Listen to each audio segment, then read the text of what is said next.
The first fat snowflakes began falling at dawn, and by mid-morning they had thickened into a curtain of white that transformed the Montana landscape into a maze of shifting shadows and hidden dangers.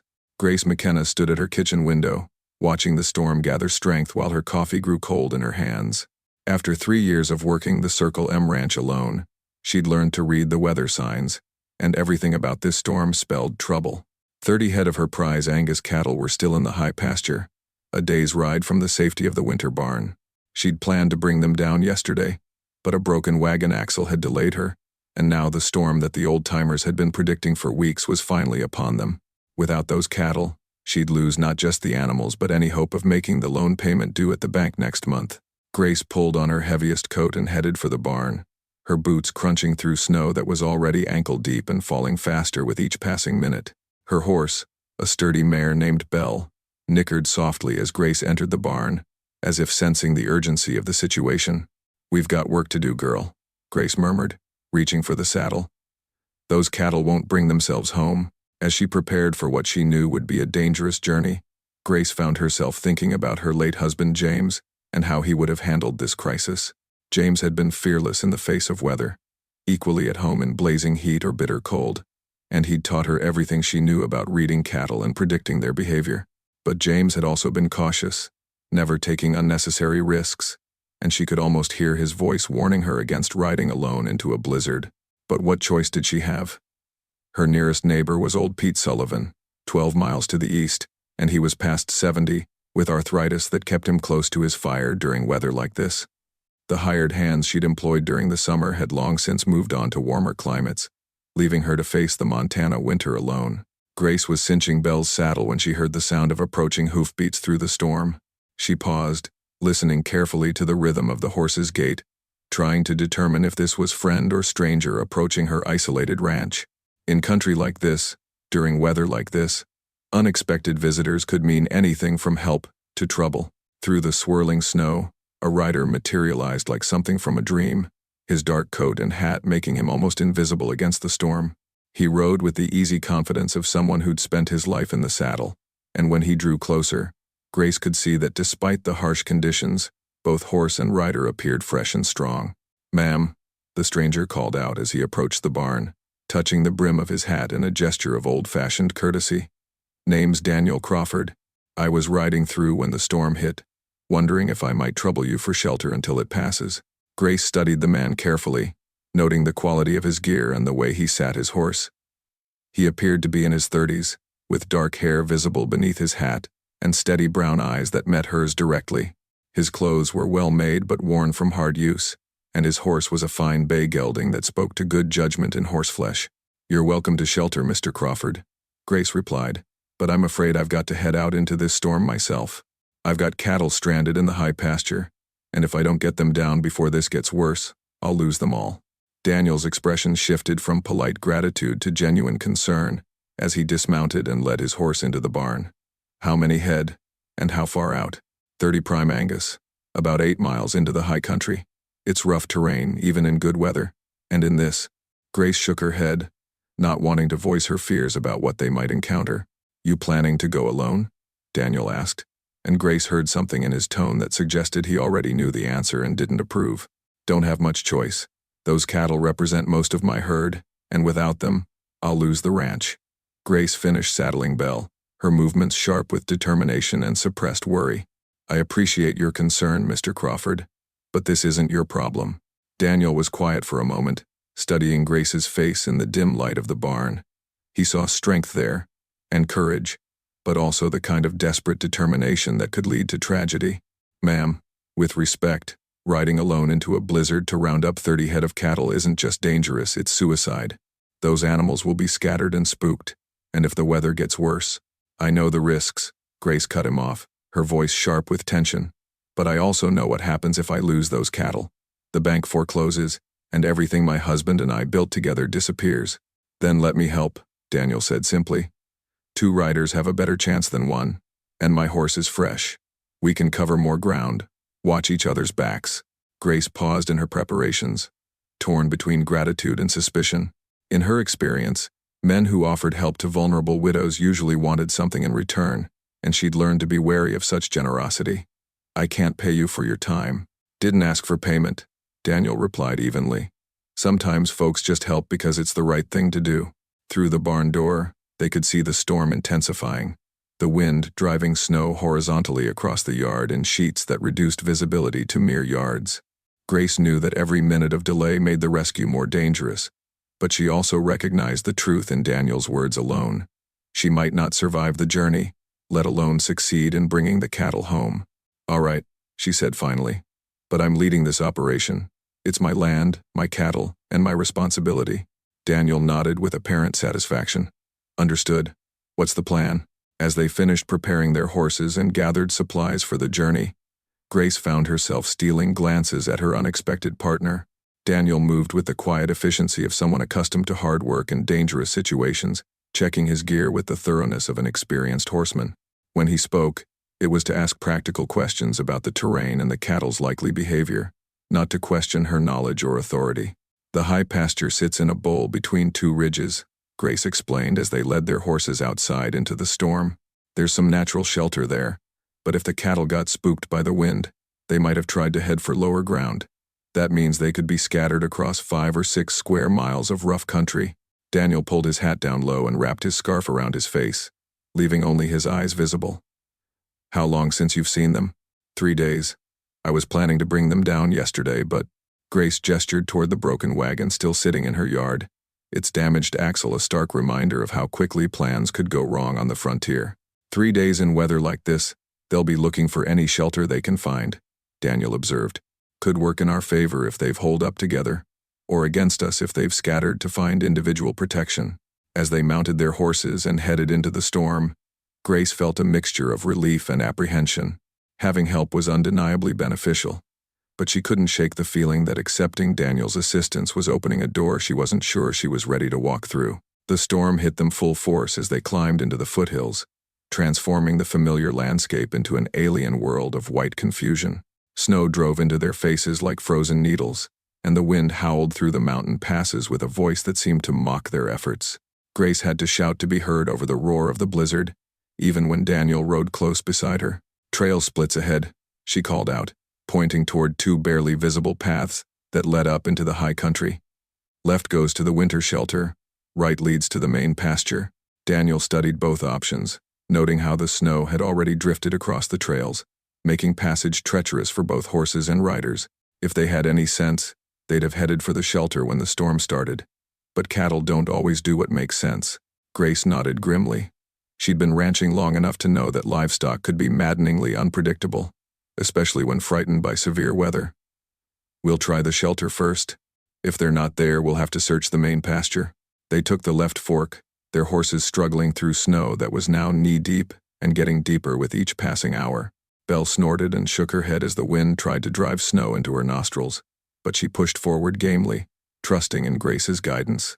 Daniel's bay gelding, Storm, seemed almost to relish the challenge.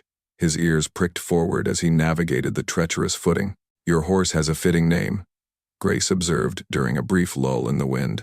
He's seen his share of bad weather, Daniel replied. Got him off a Mustanger in Wyoming who swore he could handle anything Mother Nature threw at him. So far, he's been right. The natural shelter turned out to be empty except for a few ravens huddled against the wind, and Grace felt her heart sink as they approached the larger pasture.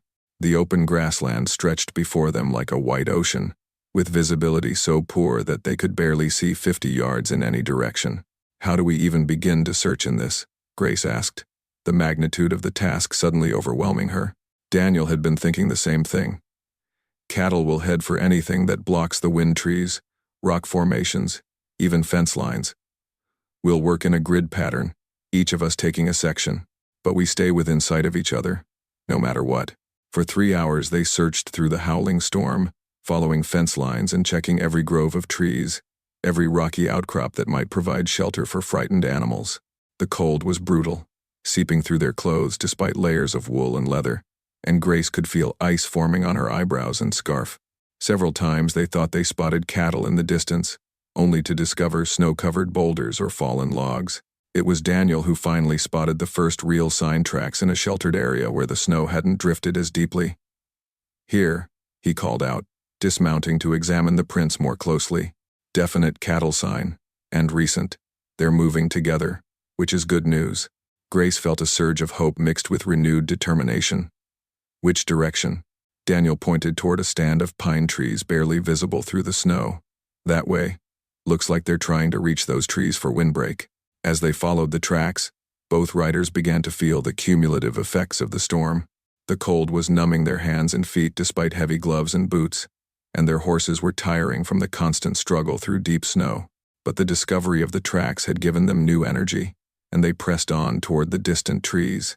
They found the cattle huddled together in the relative shelter of the pine grove, a miserable but alive collection of 30 black shapes dusted with snow. The animals looked up as the riders approached, their eyes reflecting a mixture of fear and hope that nearly broke Grace's heart. "They're all here," she said, her voice thick with emotion. "All 30? I can't believe they stayed together."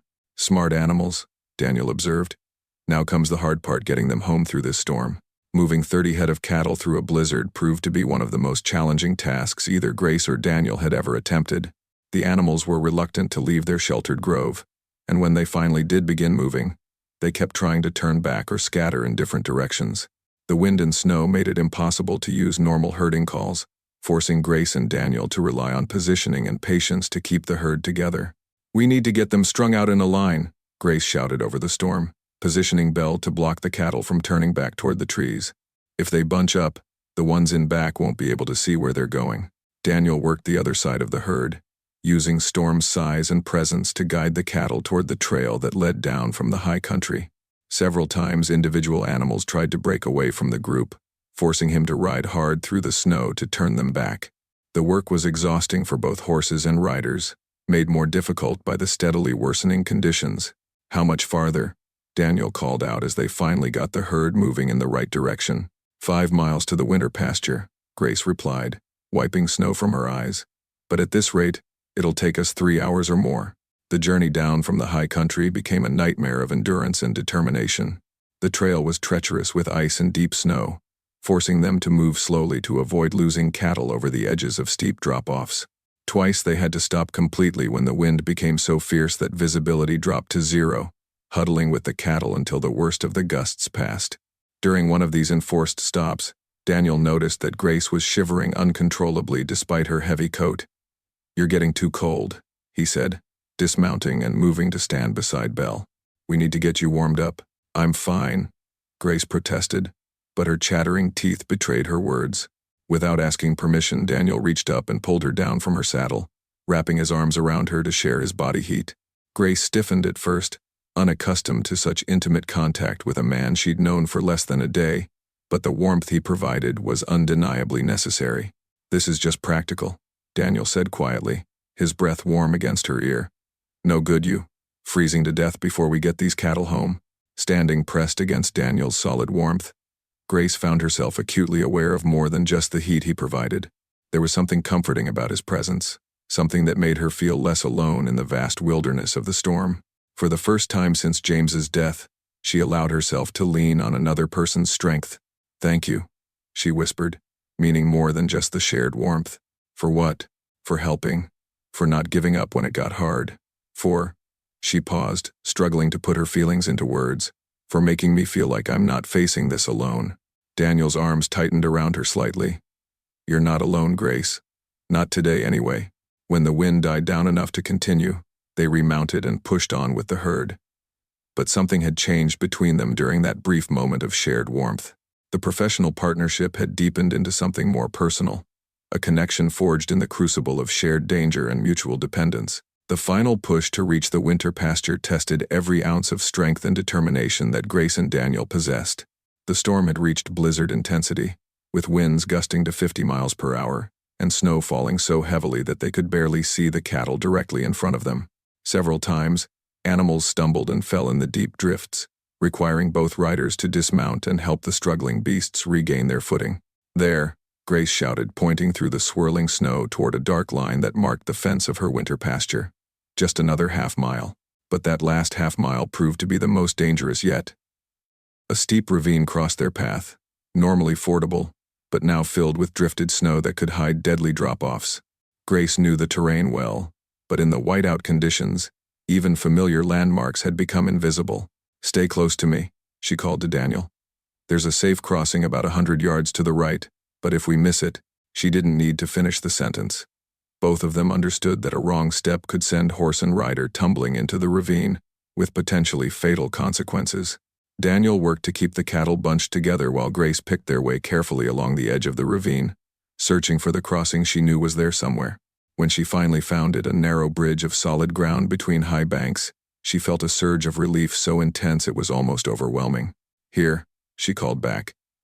"But we'll have to take them across a few at a time. The footing's too narrow for the whole herd." For the next hour, they worked systematically to move small groups of cattle across the treacherous crossing. Daniel would cut out 4 or 5 animals from the main herd, while Grace positioned herself on the far side to guide them to safety. It was slow, dangerous work, requiring split-second timing and absolute trust between the two riders. During one of these crossings, disaster nearly struck.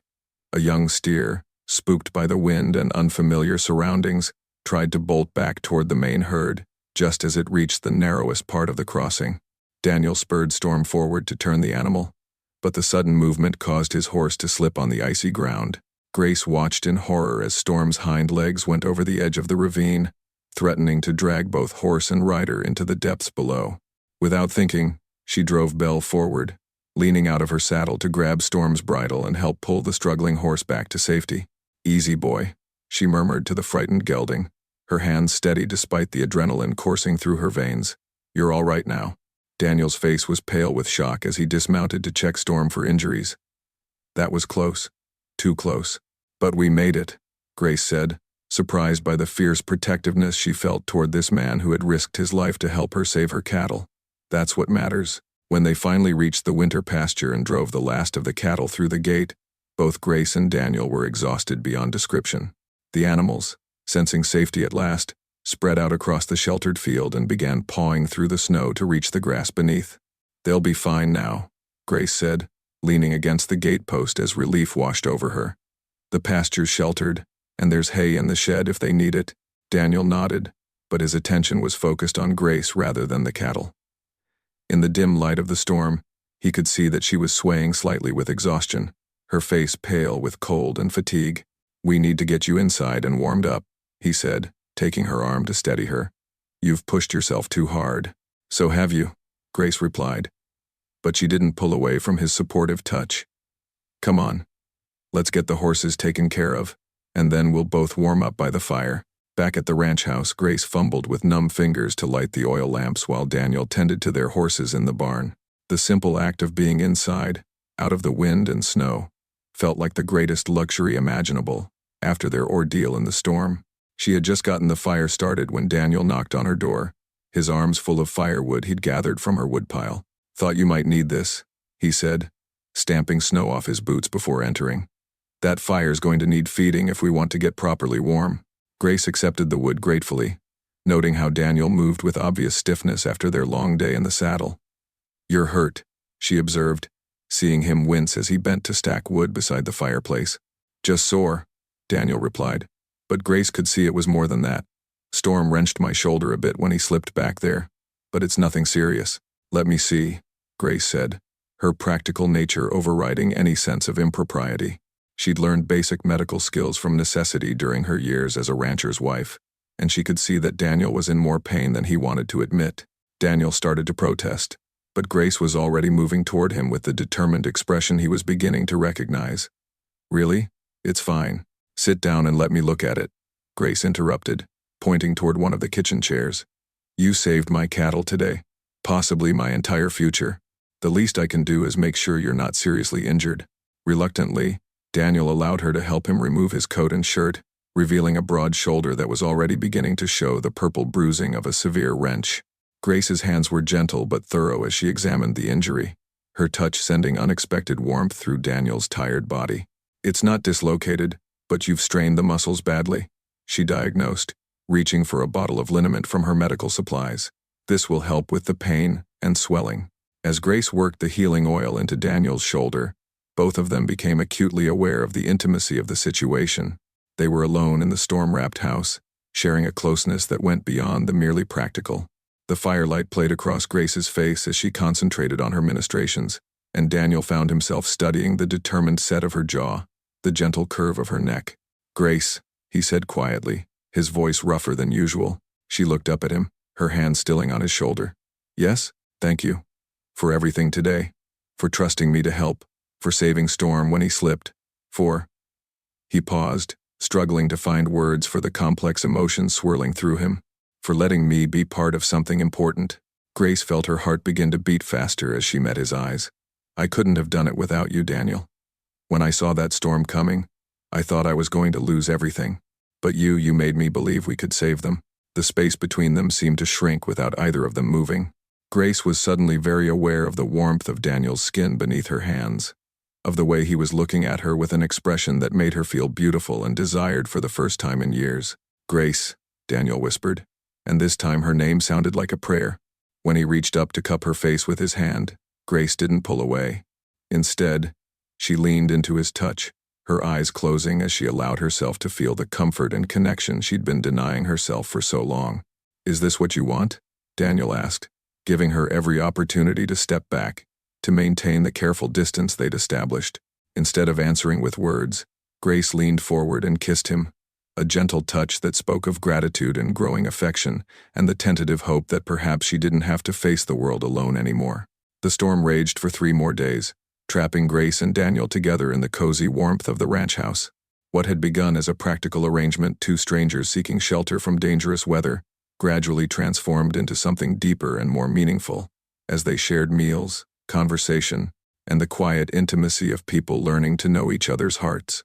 Daniel proved to be surprisingly handy around the house, fixing a loose window frame and repairing the kitchen pump that had been giving Grace trouble for weeks. In return, Grace showed him the account books that detailed the ranch's precarious financial situation, sharing her fears and plans with an honesty that surprised them both. "The cattle sale in spring should bring enough to make the loan payment," she explained, running her finger down columns of carefully maintained figures. "But there's no margin for error. If I lose even a few head to disease or predators—" "You won't," Daniel said with quiet confidence. "Those animals are well cared for, and now they're safely through the worst of the winter weather. You've got good instincts, Grace, and you know this land better than anyone." Grace looked up from the ledger, warmed by his faith in her abilities. "James used to say the same thing. He always believed I was stronger than I thought I was." "He was right," Daniel replied. Yesterday proved that beyond any doubt. They were sitting by the fire after dinner, the storm still howling outside but seeming less threatening now that they were warm and safe together. Grace had been mending one of Daniel's shirts torn during their rescue of the cattle, and the domestic activity felt surprisingly natural. "Tell me about him," Daniel said gently. "About James." Grace was quiet for a moment, her hands stilling on the mending. "He was a good man, patient, hard-working, kind to everyone he met. We were married for 8 years before the fever took him, and in all that time, I never heard him speak harshly of anyone. You must miss him terribly." "I do," Grace admitted, "but not in the way I expected. I thought I'd be lost without him, that I'd never be able to manage the ranch or make decisions on my own. Instead, I discovered that he'd taught me more than I realized. He'd prepared me to stand on my own." Daniel nodded, understanding the complex emotions involved in such loss. "It sounds like he loved you enough to make sure you could survive without him." "Yes," Grace said, surprised by the insight. "That's exactly what he did, and I think—" She paused, choosing her words carefully. "I think he would want me to be happy again. To find companionship and maybe even love, if the right person came along." The words hung between them like a bridge waiting to be crossed. Daniel set down his coffee cup and turned to face Grace more directly. "Grace, I need you to know that I didn't plan any of this.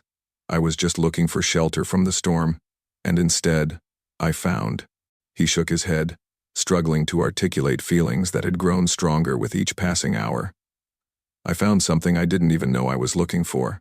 Grace set aside her mending and moved closer to him on the small sofa they'd been sharing. "What did you find, Daniel?" "You," he said simply. "I found you, and everything about my life suddenly makes more sense.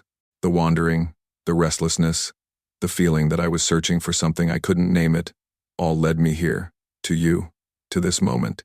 When Grace kissed him this time, it was with the full knowledge of what she was choosing, what she was risking. This wasn't just gratitude or loneliness or the intimacy forced by circumstance.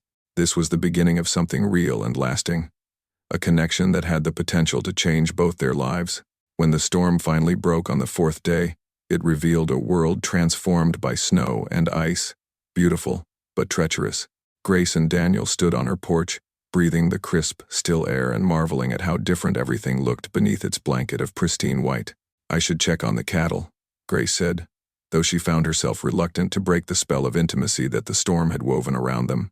"We should check on them," Daniel corrected gently. "If you'll have me as a partner in this." Grace turned to look at him, seeing in his eyes the same mixture of hope and uncertainty that she felt in her own heart. "Are you asking to stay, Daniel Crawford? Because if you are, you should know that ranching is hard work, and I don't have much to offer except shared labor and a simple life." "Shared labor and a simple life with you sounds like everything I've ever wanted," Daniel replied. "But I want to be clear about what I'm offering in return. I've got some money saved up, enough to help with that loan payment and maybe invest in improvements for the ranch. More importantly, I've got hands willing to work and a heart that's already made its choice." They were interrupted by the sound of approaching horses, and Grace felt a moment of panic as she recognized the riders. It was her neighbor Pete Sullivan, accompanied by 2 other ranchers from the valley, all of them bundled against the cold and looking concerned. "Grace," Pete called out as he dismounted stiffly from his horse, "thank God you're all right. When this storm hit, we were worried sick about you being up here alone." "I wasn't alone," Grace replied, gesturing toward Daniel. "This is Daniel Crawford. He helped me bring the cattle down from the high pasture before the worst of the storm hit." The 3 men studied Daniel with the careful attention that frontier neighbors paid to newcomers, especially those found in close proximity to widowed women. Pete Sullivan, who had known Grace since she was a bride, was particularly thorough in his assessment. "Crawford," Pete said slowly. "You wouldn't be related to the Crawfords who used to run cattle up near Billings, would you?" "Tom Crawford was my uncle," Daniel replied evenly. "I worked his spread for several years before he sold out and moved to California." Pete's weathered face brightened with recognition and approval. "Tom Crawford was one of the finest cattlemen in Montana Territory. If you're cut from the same cloth, Grace here couldn't ask for better help." "We were worried about those cattle of yours," added Jim Morrison, the youngest of the 3 visitors. "Figured they might be stranded up in the high country with no way to get them down safely." Grace felt a surge of pride as she gestured toward the winter pasture, where her cattle could be seen moving peacefully through the snow. "Daniel and I managed to bring them all down safely. 30 head, not a single loss." The impressed looks that passed between the 3 men told Grace that word of this achievement would spread quickly through the valley. Bringing cattle down through a blizzard was the kind of feat that earned respect in ranching country, and doing it successfully would enhance her reputation as a capable operator. "That's impressive work," Pete said, his tone carrying new respect. "Most folks would have written off those cattle as lost and hoped for the best come spring." As the neighbors prepared to leave, Pete pulled Grace aside for a private word. "That's a good man you've got helping you," he said quietly. "I can see the way he looks at you, and more importantly, I can see the way you look at him." James would have approved, I think. Spring came early to the Montana valleys that year, bringing with it the annual cycle of calving, branding, and preparation for the summer drive to market. Grace and Daniel worked together with the easy coordination of partners who had learned to anticipate each other's needs and movements. The ranch prospered under their joint care, with the cattle herd growing stronger and the financial pressures that had once seemed overwhelming beginning to ease. But more than the practical success of their partnership, Grace found herself marveling at how naturally love had grown between them. Unlike the passionate whirlwind of her youth with James, her feelings for Daniel had developed slowly, rooted in respect and shared purpose, deepening with each passing day into something solid and enduring.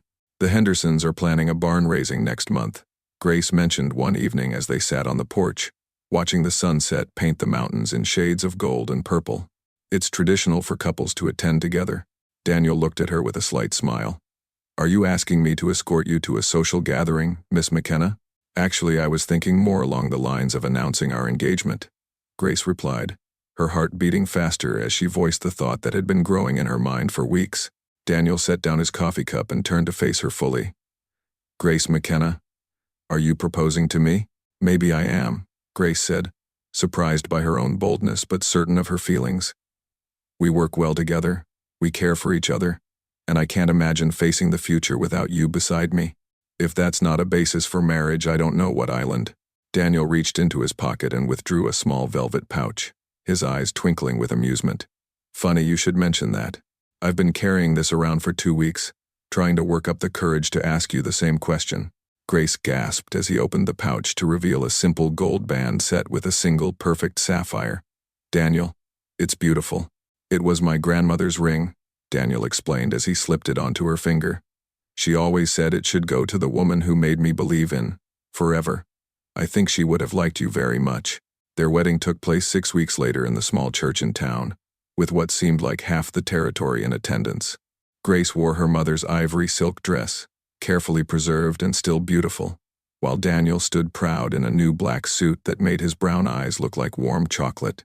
But the moment that would be remembered long after the ceremony itself was when Pete Sullivan, serving as Grace's honorary father, asked the traditional question, "Who gives this woman to be married to this man?"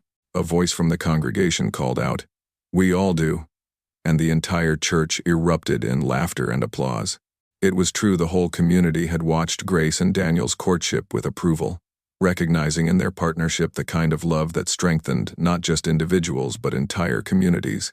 As they exchanged vows in the flower-decorated church, Grace found herself thinking about the storm that had brought them together, the shared danger that had revealed their true hearts to each other. Some love stories began with grand gestures or dramatic declarations, but theirs had grown from simple acts of courage and kindness, from the willingness to face hardship together and find strength in each other's presence. Do you, Grace McKenna, take this man to be your lawfully wedded husband, to have and to hold, in sickness and in health, for richer or poorer, for better or worse, as long as you both shall live? I do, Grace replied, her voice clear and strong with certainty. 10 years later, the Crawford Ranch had become one of the most successful operations in the territory, but more importantly, it had become a symbol of what could be accomplished when two people truly worked as one. Grace and Daniel had expanded their original herd, built a new barn and bunkhouse, and established themselves as leaders in the community's efforts to improve breeding stock and marketing cooperatives. But their greatest pride wasn't in their material success, it was in the family they had built together. Their children, 8-year-old James, named for Grace's first husband, and 5-year-old Sarah, had grown up understanding that love could take many forms, that families could be built through choice as well as blood, and that some of the strongest bonds were forged in the crucible of shared challenges.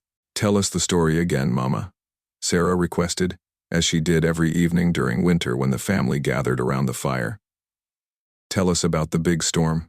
So Grace would tell once more the tale that had become family legend, how a blizzard had brought a stranger to their door, how the need to save stranded cattle had revealed the courage and compatibility that would become the foundation of a lifetime together.